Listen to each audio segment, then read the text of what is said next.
अब हम लोगों ने स्टार्ट कर दिया अपना टॉपिक। कल का प्रोनाउन का पार्ट था, प्रोनाउन तो फिनिश हो गया।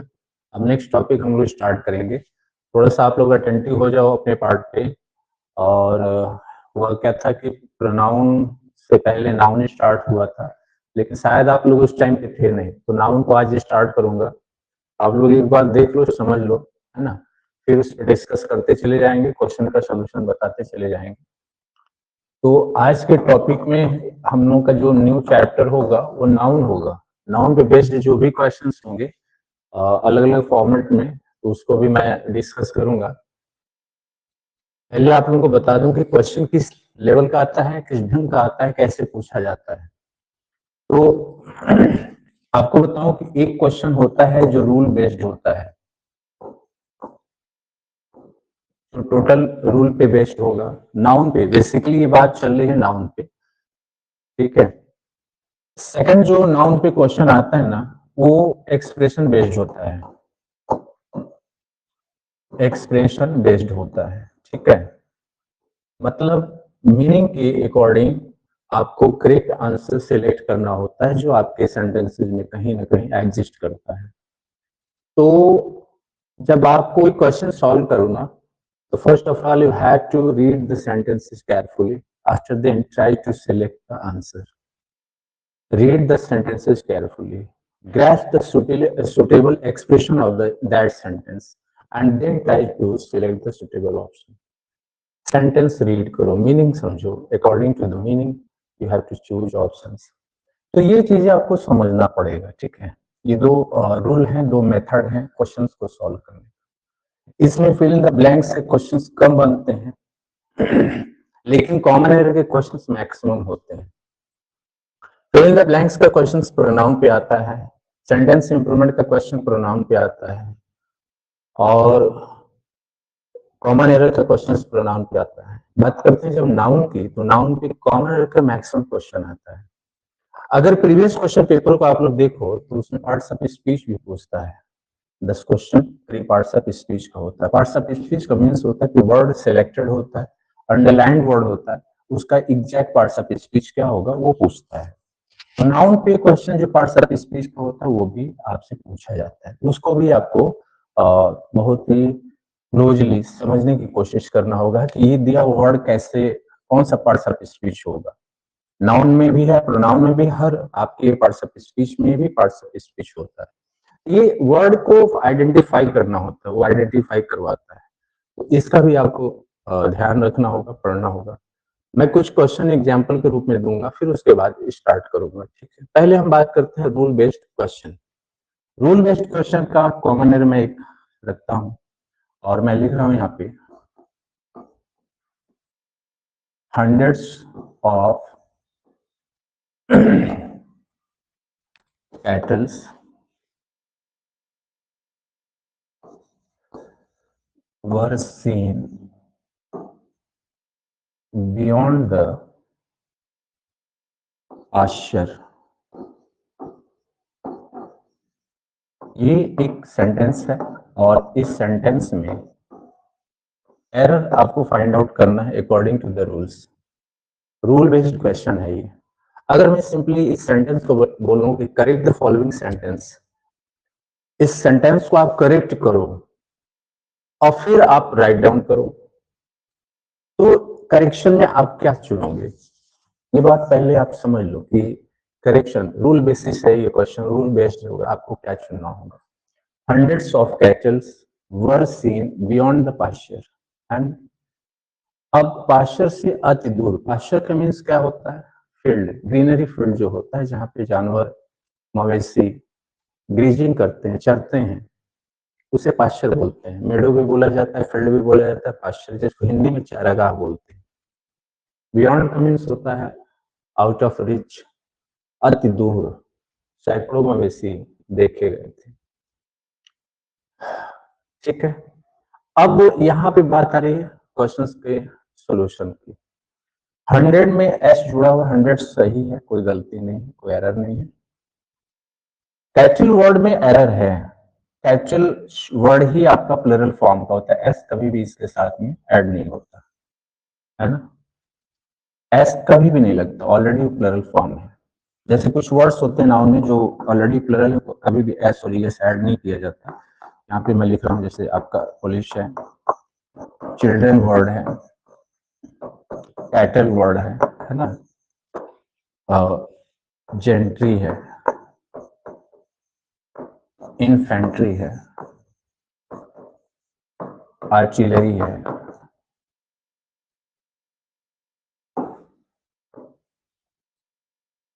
इस टाइप के ढेर सारे वर्ड्स होते हैं। ठीक है, आप इसमें कभी एस मत ऐड करिएगा, ये ऑलरेडी प्लरल फॉर्म में है, और एस कहीं भी ऐड होता है तो definitely it will be wrong. यही आपका रूल है और इसी रूल पे बेस्ड आपका क्वेश्चन है। अगर मैं सेक्शन वाइज डिवाइड करता तो ये फर्स्ट सेक्शन बनता, बाकी अदरवाइज आपका ये सेक्शन ये है इधर। ठीक है, हम ए सेक्शन को एरर अनाउंस करते हैं। ये रूल पे बेसिस क्वेश्चन है आपका, ऐसे क्वेश्चन मिलेगा। ठीक है, अब बात होती है एक्सप्रेशन बेस्ड क्वेश्चन की, जो सेंस के अकॉर्डिंग या एक्सप्रेशन के अकॉर्डिंग आपको सिलेक्ट करना होता है। मैं उसको रखता हूँ बोर्ड पे, देखिएगा। इसको मैं कुछ हटाऊंगा।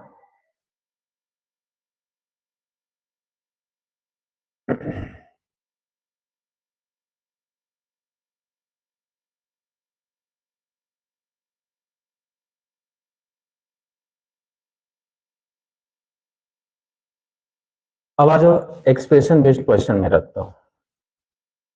जब एक्सप्रेशन की बात आती है तो इसमें देखो, मैंने लिखा when I enter the class I saw a baby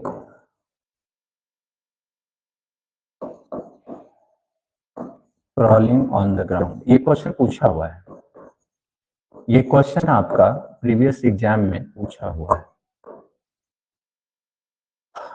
अब ये एक्सप्रेशन बेस्ड, इसमें रूल का कोई एप्लीकेशन नहीं है।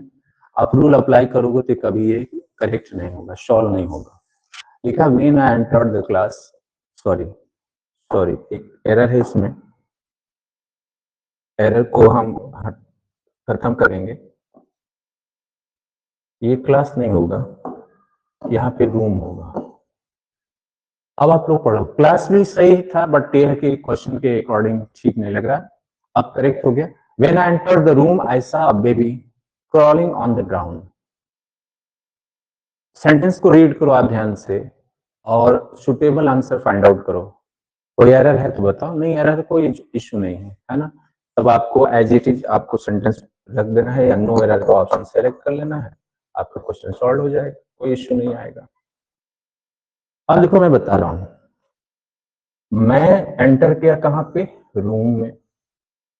रूम में एंटर किया तो मैंने देखा एक बच्चा है, रेंग रहा था।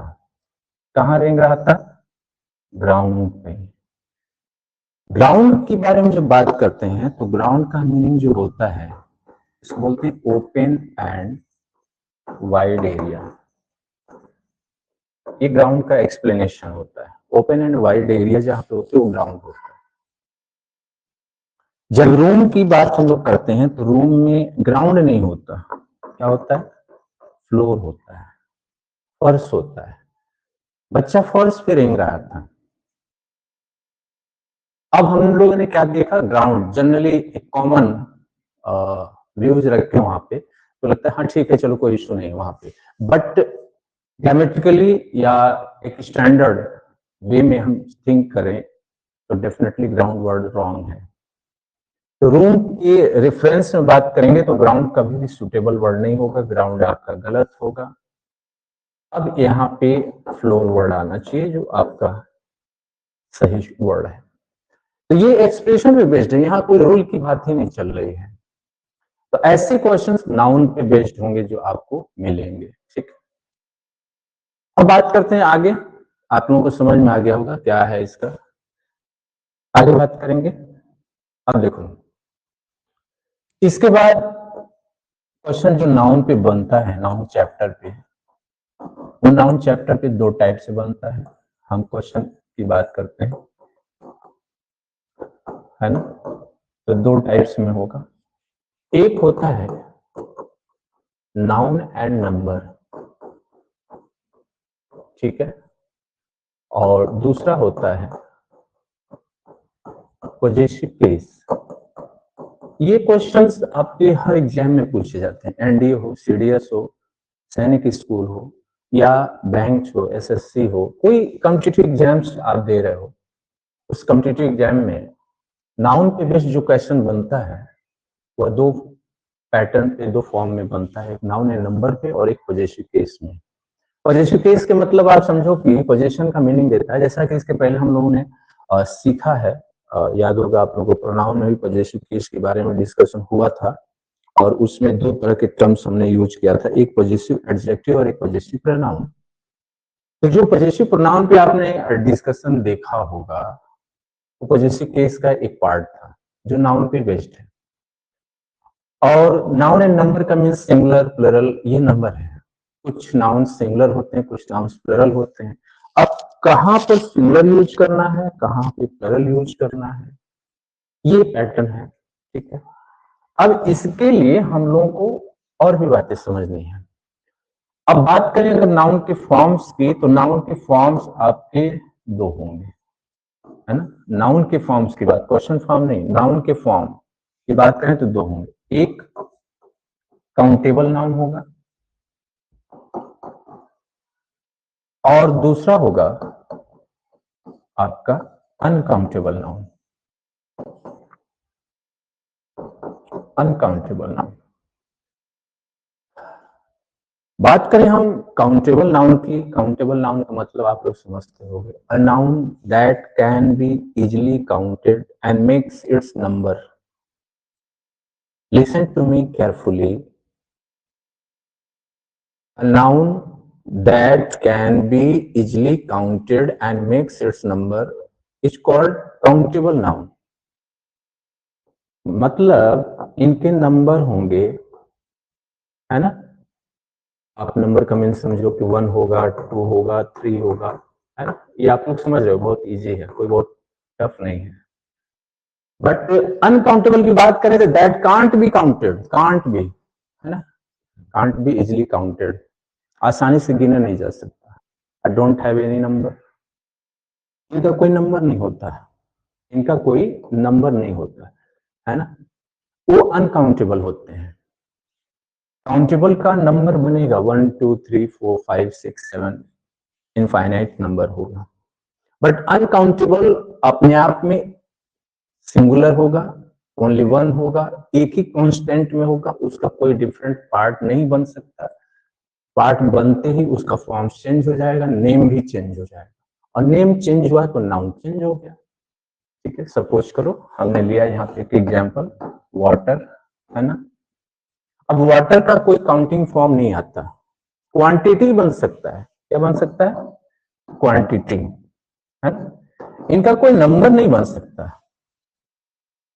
अब क्वांटिटी जो होगी एक मेजर्ड यूनिट से हम लोग बताएंगे, मेजर्ड करके, लीटर के थ्रू बता सकते हैं, बॉटल के थ्रू बता सकते हैं, है ना।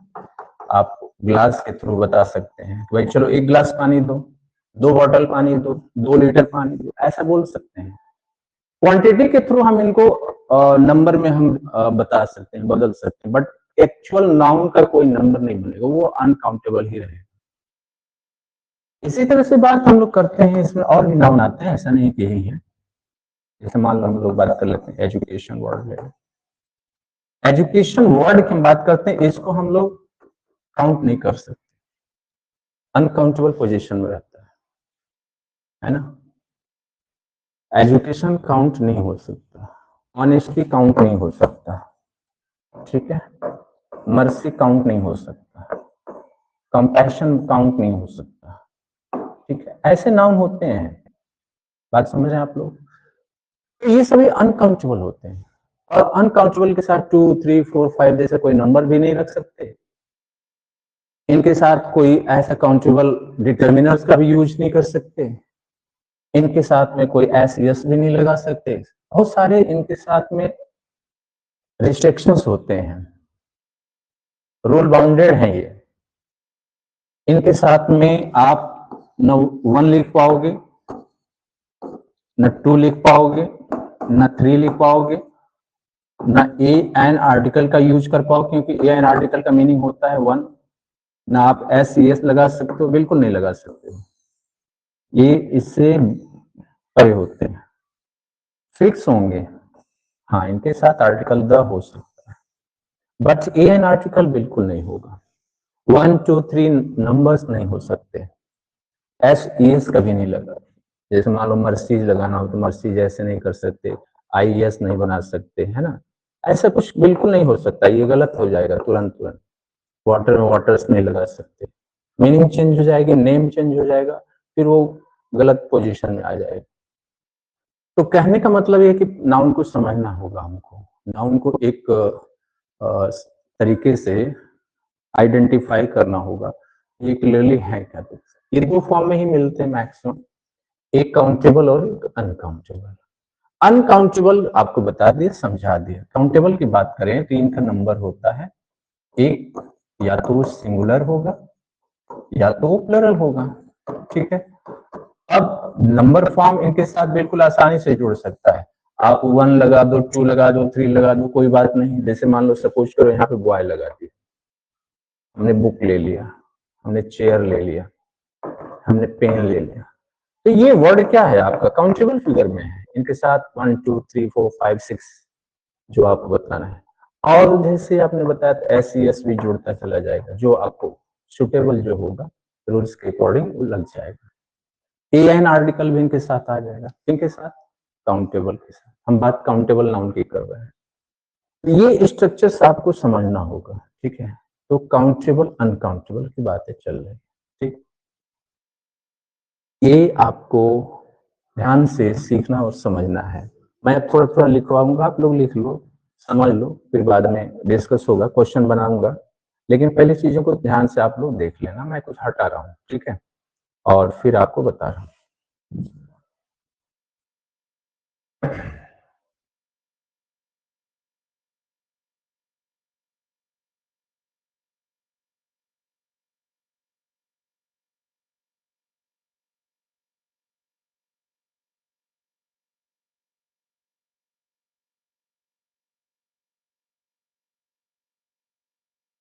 अब देखो, जब बात हो रही काउंटेबल नाउन की, तो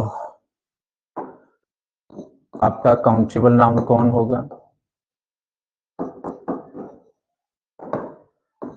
पहले हम बोलेंगे it forms it's number either singular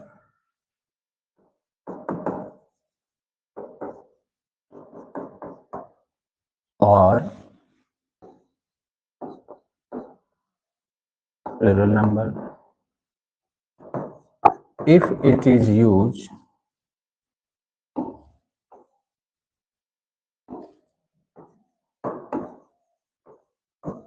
as plural form,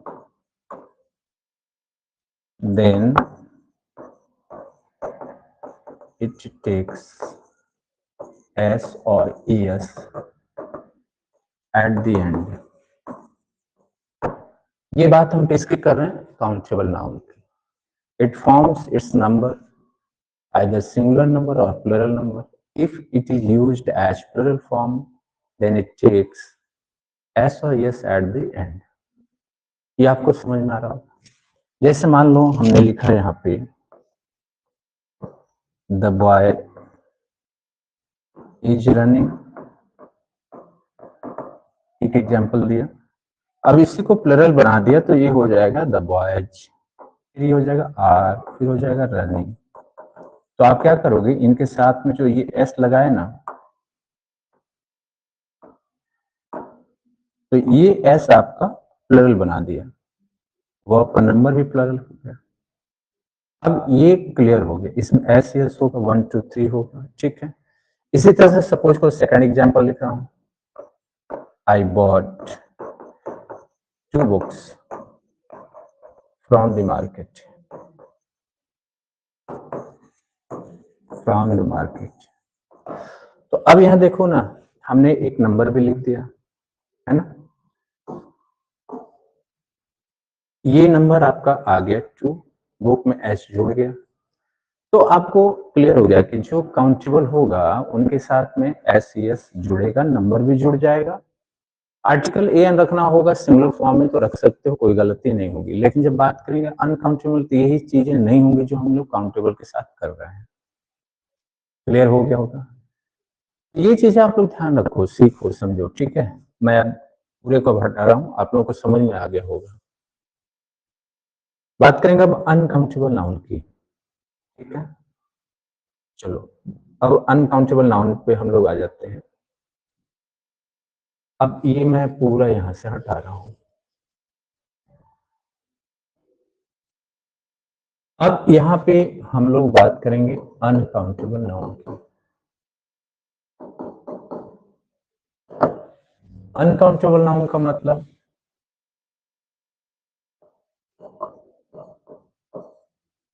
it does not have its number. It does not have its number. खुद का कोई नंबर नहीं होता, पहला पॉइंट है। दूसरा पॉइंट है it is always used in singular number, हमेशा सिंगुलर नंबर में यूज होता है, ठीक है। ये भी क्लियर हो गया होगा। अब यहाँ पे पॉइंट्स है कि इसका जब नंबर नहीं होता तो कुछ हम बातें करेंगे। यहाँ पे हम इनके साथ ए एन एस और ई एस या नंबर के रूप में 1 2 3 एटसेट्रा का यूज बिल्कुल नहीं करेंगे। अगर ऐसा करते हैं तो डेफिनेटली वो रॉन्ग मैनर होगा, हमारे रूल्स के अगेंस्ट होगा। अब इसमें वर्ड्स, कुछ इंपॉर्टेंट वर्ड्स जिसमें क्वेश्चन बन चुका है, मैं एग्जांपल के तौर पे लिख देता हूं, आप देख लेना। अच्छा, जैसे देखो एविडेंस वर्ड है, हमेशा सिंगुलर फॉर्म में अनकाउंटेबल होता है। इलेक्ट्रिसिटी वर्ड है, हमेशा अनकाउंटेबल। एडवाइस है, हमेशा अनकाउंटेबल। इंफॉर्मेशन है, हमेशा अनकाउंटेबल। ध्यान रखना, वर्क है, हमेशा अनकाउंटेबल।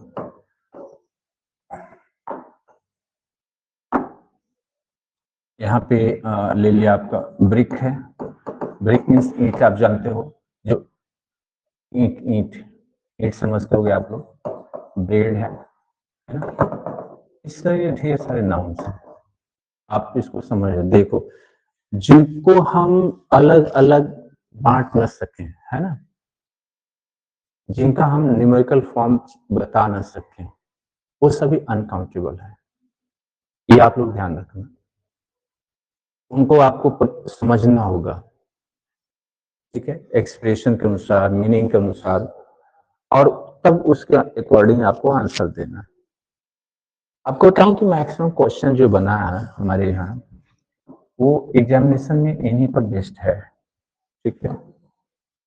ये मैक्सिमम क्वेश्चन के पार्ट है, इनमें मैक्सिमम क्वेश्चन आ चुका है। अब आपको हमने क्या बताया था शुरू में, अभी देखिए ना, ए एन आप नहीं रखेंगे, एस सी एस नहीं रखेंगे, कोई नंबर इनके साथ नहीं रखेंगे। अगर रखते हैं तो ये क्या होगा, गलत होगा, ऐसा नहीं करना होगा। हाँ, अब आप इनको क्वांटिटी के थ्रू बता सकते हैं, समझा सकते हैं, एक्सप्लेन कर सकते हैं। उदाहरण के रूप में एक मैं एग्जांपल रख रहा हूँ बोर्ड पे, देखो, जैसे सपोज करो मैंने यहाँ पे लिखा ही gave me an advice, ठीक है, उसने मुझे एक सलाह दिया। ये हिंदी मीनिंग है, मैंने बता दिया, सेंटेंस भी लिख दिया, सिंपल तरीके से समझना आप लोग। उसने मुझे एक सलाह दिया। आप लोगों को अभी बताया कि एडवाइस वर्ड जो यहाँ पे देखिए लिखा हुआ है, ये अनकाउंटेबल नाउन है, इनके साथ एन नहीं होगा, एस एस नहीं होगा, कोई नंबर्स नहीं होगा। लेकिन यहाँ पे देखिए नहीं, एन वर्ड लग गया, एन वर्ड लग गया, इसका मतलब ये रॉन्ग हो गया। अब आपको करेक्ट करना इस सेंटेंस को, तो करेक्ट कैसे करेंगे, तो इसके दो मैनर बता रहा हूं आप लोगों को, ध्यान दीजिए। नंबर एक मैनर होगा आपका करेक्ट करने का, आप वहां से आर्टिकल को रिमूव कर दो, कोई इशू नहीं होगा, वो करेक्ट हो जाएगा। ठीक है, एक मैंने ये हो गया, आर्टिकल को रिमूव कर दो। नहीं, अब बात होती है कि चलो ठीक है, आप एडवाइस के साथ एन वाले फॉर्मेट जरूर बताओ, तो उस केस में आप क्या करोगे, इनके साथ में अ पीस ऑफ का यूज करोगे। क्या यूज करोगे भाई, अ पीस ऑफ। देन इसके बाद नाउन आप लिख दोगे, है ना, सिंगुलर फॉर्म में लिखना, एस नहीं लगेगी। तो जब आप इसका यूज करोगे ना, तो अपने आप ये फिर सही हो जाएगा, वो एन वाला सेंस लेकर के आ जाएगा। एन वाला जो सेंस है वो लेकर के आ जाएगा।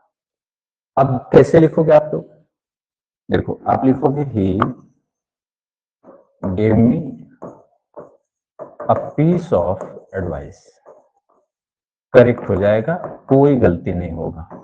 मतलब ए वाला या एक का जो मीनिंग आ रहा है वो एक वाली मीनिंग आ जाएगी, बिल्कुल करेक्ट होगा, कोई दिक्कत नहीं होगी।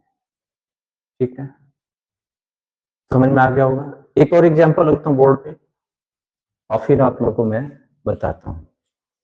डाउटफुल कहीं से कुछ नहीं होना चाहिए, आप लोग क्लियरली इस चीज को समझ लो।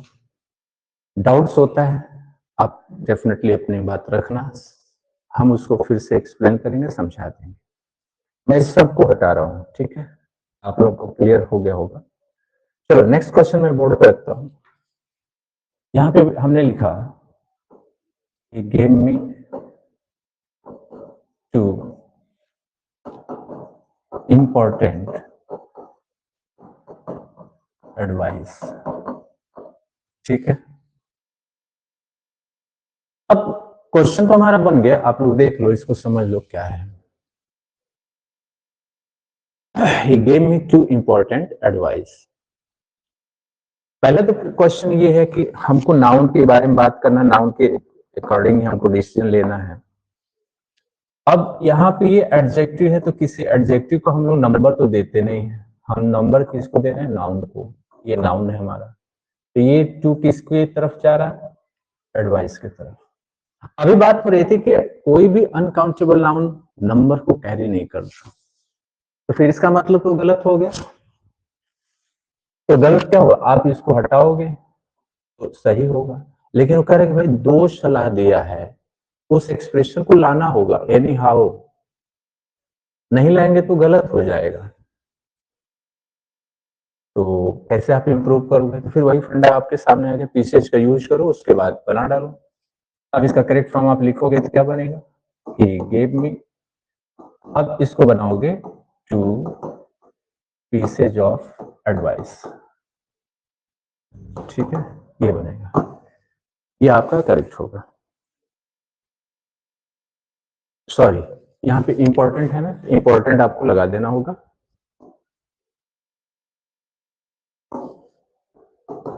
इंपॉर्टेंट एडवाइस, ये इंपॉर्टेंट वर्ड इसके साथ जुड़ा रहेगा, क्योंकि ये एडजेक्टिव उसी नाउन के साथ रहेगी, अलग नहीं हो सकती। तो ये आपका क्लियर हो गया, सही हो जाएगा, कोई गलती नहीं होगी। एक क्वेश्चन मैं ऐसे ही रखता हूं, आप लोगों को आंसर बनाना होगा। चलो आप लोग बताओ करेक्ट क्या होगा। मैंने यहां पे लिखा my teacher gave me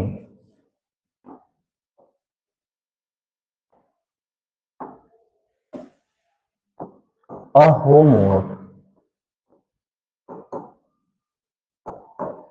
homework. Sentence आपका ही है, आपको देखना है, समझना है, और उसके अकॉर्डिंग आपको सीखना है क्या होगा। My teacher gave me a homework. आप लोगों को क्लियर हो गया होगा। मैंने बता रखा है कि uncountable noun A an article को कैरी नहीं करता, तो फिर इनके साथ में आया हुआ ए गलत है। केवल होमवर्क बोलिए या बोलिए अ पीस ऑफ होमवर्क, यानी जितना काम दिया था उसका एक हिस्सा उसने मुझे दिया, यानी एक काम दिया। अब आपको लगता होगा कि वर्क में ऐसा क्या है, वर्क वर्ड अनकाउंटेबल है, इसको बाइफरकेट नहीं किया जाता, इसको डिस्ट्रीब्यूट नहीं किया जा सकता। वर्क का जो काउंटेबल फॉर्म होता है वो होता है जॉब, वो होता है टास्क, वो होता है प्रोजेक्ट, है ना। ये काउंटेबल फिगर बनाता है, वर्क कभी भी काउंटेबल फिगर नहीं बनाता। जॉब्स कह सकते हैं, टास्क कह सकते हैं, प्रोजेक्ट्स कह सकते हैं, असाइनमेंट्स कह सकते हैं। so many types of work I will get from the school। तो ये चीजें आपको समझना हो, अगर ये आता है तो ये आपका कौन सा क्या नाउन बनेगा, काउंटेबल। बट ये जब बात होगी तो ये हमेशा क्या होगा, अनकाउंटेबल। तो यही बात आप लोग को समझना है, नाउन है, वर्ड बेस्ड आपको करेक्शन करने होंगे। तो एक वर्ड की जो जनरल अंडरस्टैंडिंग होती है, एक स्टैंडर्ड राइटिंग के लिए, एक स्टैंडर्ड मैनर के लिए, all thing you have to learn, all thing you have to know, all thing you have to realize according to the expression and manner so as to improve your language through this grammatical theory or concept। सब चीजें आपके पास है, बिल्कुल simple है, sober है। only need to have a good practice over all the things what you have learned, what you have earned, what you have churned। learn, earn, churn, there are three words। learn means सीखो, earn means उसका use करो, churn means उसको मत हो, means ponder करो, conceive करो, deeply analyse करो, that is the main theme of your understanding. ये चीजें हैं, आप समझोगे सीखोगे तो सब कुछ आपको मिल जाएगा। चलते हैं आगे बढ़ते हैं नेक्स्ट क्वेश्चन पे। नेक्स्ट आपको बात बताए हैं, अभी हटा देता हूं। अब इस पे आगे बात हो रही है, इसको आप समझना। इसके बाद फिर बात होती है identify the suitable noun, the noun. और नाउन की पहचान करनी होती है, ठीक है।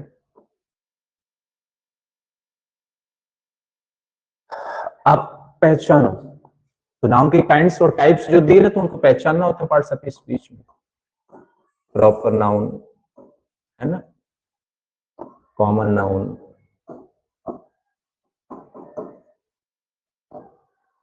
इसके बाद आप लोग जानते हो ना क्या होगा, कलेक्टिव नाउन,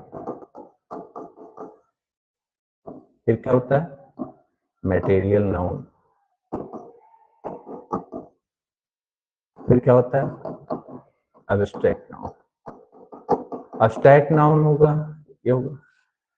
अब कैसे इसको क्लियर करोगे, तो प्रॉपर नाउन का मतलब क्या हो गया, personal name, personal name. Common noun का मतलब जनरल नेम। कलेक्टिव नाउन का नाम a name of a group। material noun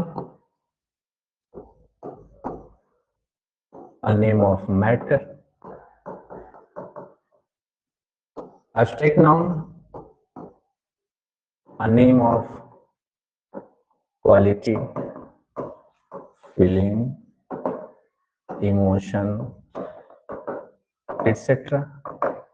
तो ये जो चीजें है ना, ये आपके नाउन के आइडेंटिफाई करने के तरीके हैं, मैनर हैं, और इनके थ्रू आप easily you can identify all nouns and give the suitable parts of speech।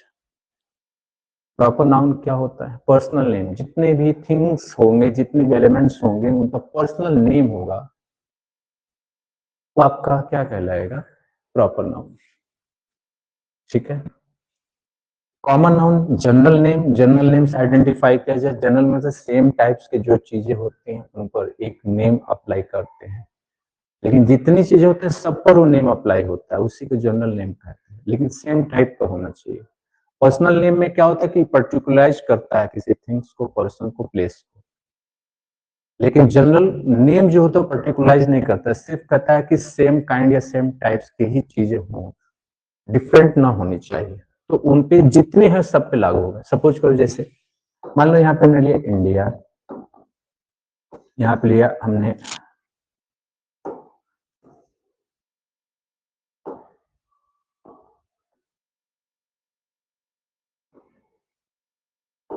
China, मान लो हमने ले लिया यहाँ पे, चलो हमने ले लिया रांची, है ना, और फिर हमने ले लिया कटक।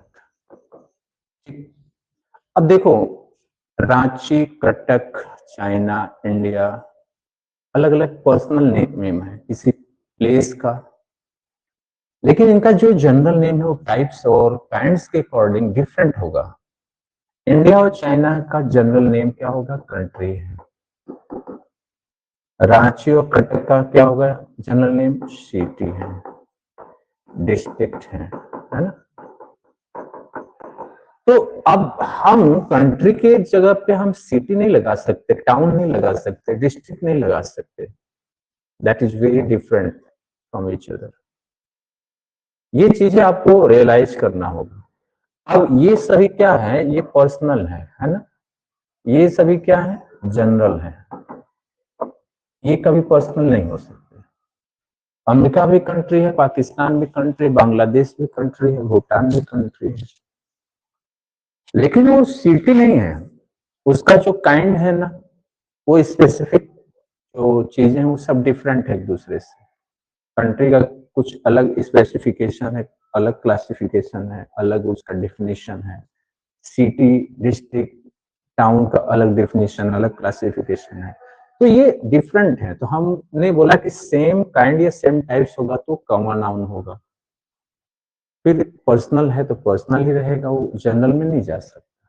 तो ये चीजें आपको समझना है, ठीक है। अब चलो इसके बाद बाकी चीजें समझो। फिर इसके बाद बात हो रही है आपका कलेक्टिव नाउन का। अब कलेक्टिव नाउन क्या है भाई?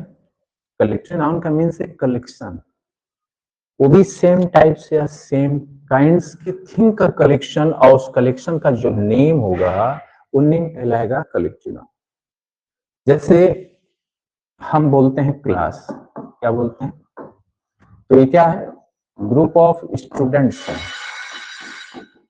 ये क्या है? ग्रुप ऑफ स्टूडेंट्स है। अब ये स्टूडेंट्स का ग्रुप क्लास कहलाता है, ठीक है। एक स्पेसिफाइड पीपल का ग्रुप जो होता है क्लास कहलाता है। स्पेसिफाइड, ध्यान रखिएगा, एक पर्पज लेस नहीं होना चाहिए, विद पर्पज ही होता है। तो उस स्पेसिफाइड थिंग का या स्पेसिफाइड पीपल का या स्टूडेंट्स का जो एक ग्रुप होगा, उस ग्रुप का जो नाम होगा वही कहलाता है क्लास।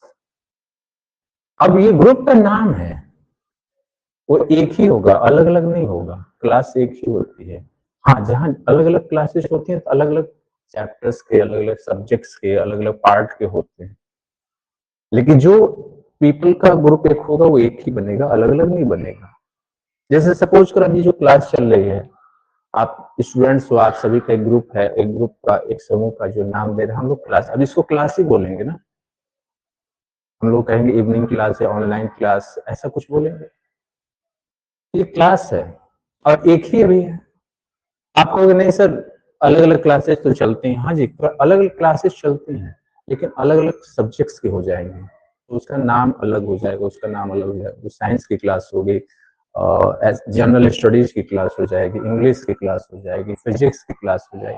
तो नाम से कैटेगराइज हुए तो अलग अलग हो जाएगा, लेकिन वन टाइम में केवल एक ही क्लास होगा। तो ये हमेशा क्या होता है? सिंगुलर होता है। इसका भी प्लरल नहीं बनता, कोई ऐसे इनके साथ में हम लोग नहीं जोड़ते हैं, ठीक है। ये बात ध्यान। बात अब करते हैं मटेरियल नाउन की। मटेरियल नाउन का मैटर्स नेम जो होता है, मैटर तो आप जानते हो ना, मैटर तो आप जानते होंगे क्या होता है मैटर। हम लोग साइंस के स्टूडेंट्स हैं तो हम लोग जानते हैं कि टोटल जो मैटर होता है 3 होता है, बेसिकली 3 होता है, 4 बताया जाता है। जैसे सॉलिड है, लिक्विड है, गैस है, एक 4 में प्लाज्मा भी बोलते हैं। लेकिन हम ट्री की बात करेंगे, सॉलिड, लिक्विड एंड गैस। तो ये जितने भी थिंग्स होती है ना, सब मैटर से बनी होती हैं और मटेरियल के नाम से जानी जाती हैं। और जो मैटर होता है वो एक ही होगा, अलग अलग नहीं होगा। जैसे सपोज करो हम यहाँ बात करते हैं, हमारे पास एक सिल्वर है, तो सिल्वर को हम कभी काउंट नहीं कर पाएंगे, सिल्वर नेम को, सिल्वर मैटर को काउंट नहीं कर सकते, इसकी क्वांटिटी बता सकते हैं। गोल्ड है तो इसकी क्वांटिटी बता सकते हैं, वुड है तो इसकी क्वांटिटी बता सकते हैं, बट इसको काउंट नहीं कर सकते, मेजर नहीं हो सकता। हाँ, इसका एक लॉग हो सकता है, लेकिन ये चीज नहीं। तो ये ध्यान रखना कि ये अनकाउंटेबल में एस नहीं होगा, इनके साथ कोई नंबर नहीं जुड़ेगा, ठीक है, ये बात आप लोग ध्यान रखना। तो ये अनकाउंटेबल के रूप में जाना जाएगा। और ये सिमिलर ही होगा, हम ए एन लगा सकते हैं, काउंटेबल फिगर में आता है, बट इसका सिमिलर ही बनता है, प्लरल नहीं बनता है। किसका? इसका। ये सिमिलर ही रहता है हरदम, है ना। इसका सिमिलर और प्लरल दोनों होता है, सिंगुलर और प्लरल दोनों होता है, ये केवल सिंगुलर होता है, ठीक है। और ये भी टोटल अनकाउंटेबल होता है ना। एब्स्ट्रैक्ट नाउन, फीलिंग की बात करें, क्वालिटी, जैसे ऑनेस्टी है ना, मर्सी है, समझ में आ रहा, एंगर है, हंगर है ना। तो ये क्या है, सब फीलिंग है, ये सब क्वालिटी है, इस तरह की चीजें होती है। तो ये अपने साथ सिंगुलर होते हैं, प्लरल नहीं होते। इनमें भी कोई आप एस नहीं जोड़ सकते, ए एन नहीं रख सकते, है ना, ध्यान रखना ये बात है। और सिमिलर ही यूज होगा, अगर ये करते हो तो गलत है। इनका यूज हमेशा क्या होगा, सिंगुलर नंबर में होगा, इनका प्लरल नहीं बन सकता है। तो ये बात आप लोगों को समझ में आ गई होगी कि क्या हमें ब्रीफ करना है, इसको कैसे आइडेंटिफाई करेंगे, कैसे इसको सीखेंगे, समझेंगे, ये ध्यान रखिएगा, ठीक है। अब इस पर बेस्ड कुछ क्वेश्चंस होगा, हम नेक्स्ट डे बताएंगे, आज इतना ही रखेंगे ताकि आपको और आसानी से समझने का एक चांस मिल जाए। तो चांस को आप यूटिलाइज करो, ग्रैब करो, फिर नेक्स्ट टर्म पे हम लोग डिस्कस करेंगे। तो आप पूछना, आपने क्वेश्चन रखना, ठीक है। चलिए, हम लोग फिर मिलेंगे कल डाउट सेशन में। डाउट सेशन में आपके जो डाउट्स होंगे डेफिनेटली आप विदाउट एनी हेजिटेशन पूछिएगा, है ना, कोई दिक्कत नहीं, हम एक्सप्लेन भी करेंगे। और नहीं सब सही है तो कोई फर्क नहीं, वैसे बहुत ही इजी हमने तरीके से समझाया है, समझ में आ गया होगा। कल मिलेंगे हम लोग, तब तक के लिए जय Hind, thank you and good night.